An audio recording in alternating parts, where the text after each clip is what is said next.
And each person will understand parts of aviation differently. Yeah, and more even deeply.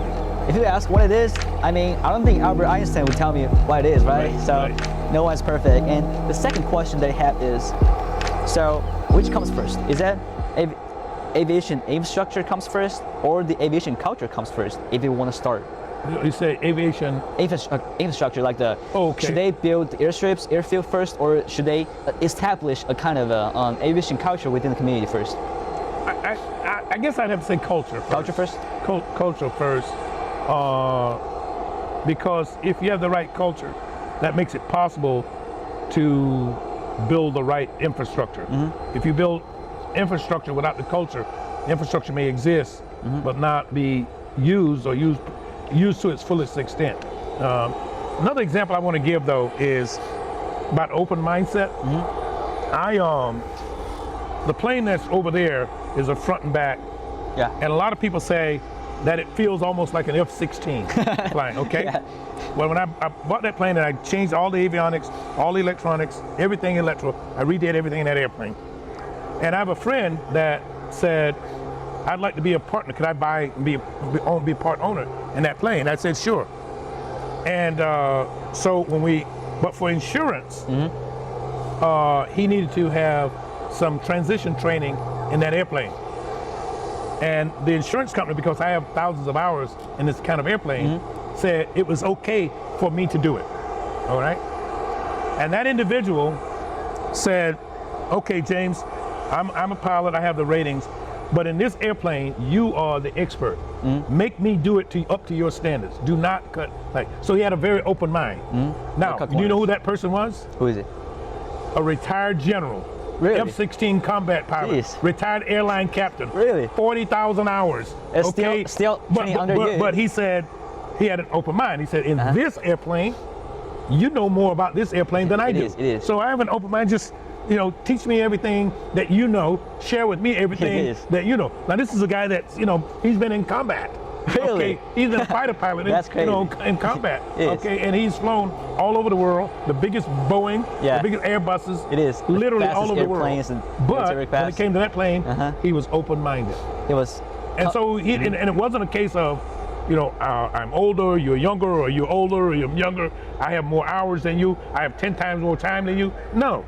It was, let's share the information. And so, as a matter of fact, we started in this airplane side by side, such that I could see what his feet were doing, I could see what his hands were doing, and I could be talking to him. Mm-hmm. And then I put him in the back seat of this airplane, mm-hmm. and I said, we're gonna fly this airplane. Once we could fly my airplane, because mine is more difficult to land. Mm-hmm. And so once you learn it, your muscle memory and the delicate movement mm-hmm. of the stick, you got it. So he got it, because obviously he knows what he's doing. Yeah. But getting used to the muscle memory and the tips about this particular plane. Then we got in the back seat of that airplane and said, okay, I will tell you the airspeed, but he cannot see the airspeed. So he's flying it by feel. So land it, and I'll just tell you what airspeed is, and land it until you land it. Because there are no brakes in the back. And then once he did that, then I got in the back, he got in the front and flew it. And then I signed it off. So for that one, typically, I know I flew with another guy with the RV6, is a tailwing RV6, and well, side by side is a 6 or 7. Was it side by side or front? It was back? side by side. Okay, so it was 6 or 7. The new was 7. Okay, mm-hmm. Tail wheel. And what he told me that land, you have to hold the nose up, make sure the tail was touching the ground. Otherwise, the airplane tends to float a little bit, right? So when you land those tail wheel. Well, you typically will land a tail wheel plane 2 different approaches. Uh-huh. There are 2 different kinds of landing. There's one landing that's called a wheel landing, where you land on the 2 main wheels, mm-hmm. the big wheels, mm-hmm. and you stay until the elevator cannot hold the tail up, and it slowly comes down, okay? Then the other way you land is a 3-point landing, where you come in a lot slower, and you had a 3-point attitude. Mm-hmm. You're over the runway, and you get slower and slower, and now you have no more lift, just a few inches off the ground, and the airplane just settles, okay? Okay. And so that's how you land these planes, or tail wheel, or now some tail wheels you want the 3-point all the time. Mm-hmm. Some tail wheels you really want to land on the main gear so you can see where you're going and then keep it under control Right. until the tail comes down. Right. So yeah, it's a lot harder to fly those definitely than the tricycle planes. Yeah, Right. because you have to move your feet. I tell people your feet need to be dancing. Yeah, and it if your is, feet it are is. not moving when you're landing, you're just a passenger. It You're is. just along for the It is. ride, you know. Yeah. So, well, it was a great talking to this about the general aviation in China and America, and how can we improve in the current China general aviation community. One other thing, I think one other thing is important. I've flown in other countries, and I've flown in Europe, and Yeah. and one of the things that's different here is I guess because there's so much aviation, the infrastructure that is in place for the airlines and for instrument flying gets used by the general aviation flying. For the most part, not all cases, Wait, with no what charge. What do you mean by get used by? Okay, for example, I can land on this runway. I can land on any airport in the United States that's not a private airport. Yeah. Okay, it's built for the most part by the federal government. I can talk to the air traffic controllers. I can talk to the tower controllers. Those are federal government employees, and I don't have to pay for that. Yeah. Okay, in other places, in some countries, you have to pay for that. You know, each time you take off, each time you talk on the radio, you have to pay for that, and that makes it very expensive to fly. But if the infrastructure is already in place, you know, for the airlines to be able to use, or for businesses to be able to use, the airport is there, then being able to use that infrastructure makes it without a big charge. Yeah, it does make sense because I also have interviewed so many pilots and so many professionals in aviation back in China. Right. And one thing, and they talk about in common, is that in China, in order to fly the airplane, like for the cross-country flight, Right. you have to report to the government, to the local government, Right. and by yourself. And you can't do it yourself.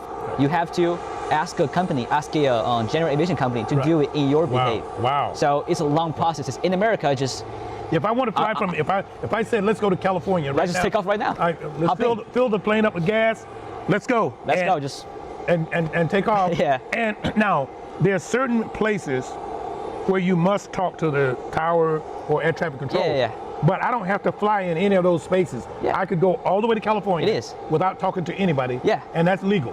That's okay. It is. So that's the biggest thing in China. That it's about airspaces. That Airspace. government control the entire airspace. Right. That if you want to fly into it, you have to probably like do your paperwork months ahead of your cross-country flight. Well, we have even for general aviation. Well, we have some spaces that are restricted. Restrict airspace. There's some restricted places, and then we have something that we call, military operations area, Yeah. or MOA. And in those areas, the military might be practicing some things, and it's not active all the time. But you can check and see when it's active. Right. When it's active, And know them. stay out of there. Right. Because you might get run over by a fighter. F-16 is right there. F-16 might blow Yeah, you it is. away. But they're not so big that you can't go around them. Restricted areas, you're not allowed, in those areas at all. But there are not too many of those. Right. around. So that's the thing that I think for in China that people really needs to consider about that, thinking Right. about that. It really needs to that the government really needs to make the sky belongs to us, belongs Right. to public, not Right. just by the government, Right. and not just like for superior people. Yeah, for example, right? here,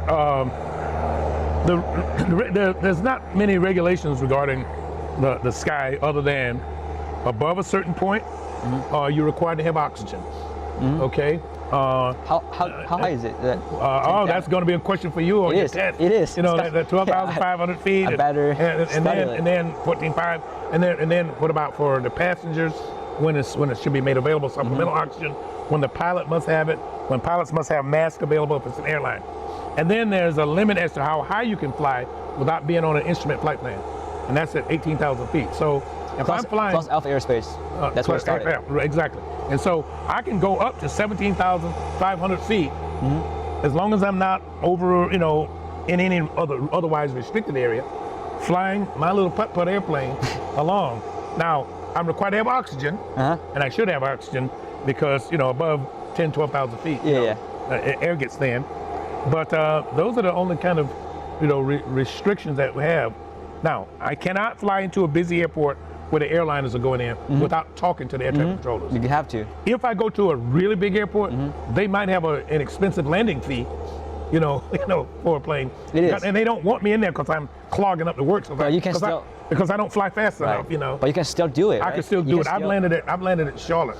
Charlotte Douglas. With my Piper, Yeah, I've landed there. They put me on a smaller runway, and they say maintain maximum forward speed. Go as fast as you can. You got a giant I jet got planes coming behind. behind As you. soon as you land, get out of the way. Yeah. But yeah, it's you can go there. But normally, you don't want to go to the really big airports because wherever you want to go, there's a small airport that's closer. Around it, That's yeah, around sure. it that's closer. Secondary So option. you really don't want to go. It is. I never want to. I have no need to land at Atlanta. There's no way. That's the busiest airport in the because world. there's all these other airports that are around it where I have landed. And like there's a A380 holding short that was right there holding short for you, the little Cessna, right? Now, I've landed at Charlotte. I've landed at Tampa. In terms of larger airports. I've landed.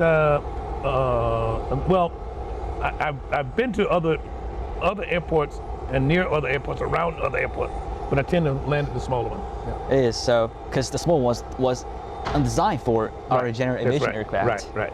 So let me do a quick recap and yeah.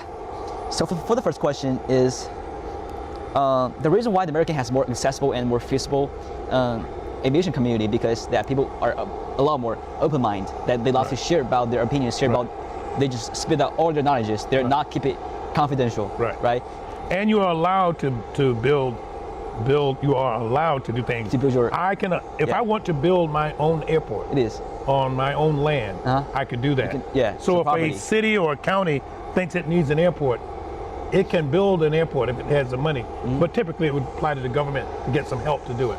Right. Okay, so, and also the second thing is that, for the second question about it is, I have a 2-point here, mate, is that you said aviation culture comes first because, like, let's say if we're building a building. The free spirit of aviation culture. It is, that's a free spirit, and aviation culture is the root. Right. Is a root for the strong infrastructure that you have to build your airstrip and you have to build your everything else is on top of that, so that we can use the utilize the full extension. Right. If you don't have the right culture, then you probably won't build the right infrastructure. Right. So that we can utilize the full extension of the infrastructure. Right. And also that your advice for young people wants to improve Chinese GA community is or anywhere. Anywhere in the world. Is the first thing you have to gather around people with same mindset, like aviation mindset, and establish a community and share with each other, and mentorship, the most important one. Right. And also, the second thing is, you said that even a F-16 combat general was your student. Right. And technically, it's a lot more senior than you. Lot more senior than you. 10 times. 10 times, 1,000 times senior than you. But the thing is, you have to really, no matter how professional and how senior you're in certain field, you have to confess yourself, you are better than me. Right. And listen. So, for example, now if I go and I get in a plane with a flight instructor. Okay. They might be 24 years old. Okay. But if they're the flight instructor in that plane and they're flying it.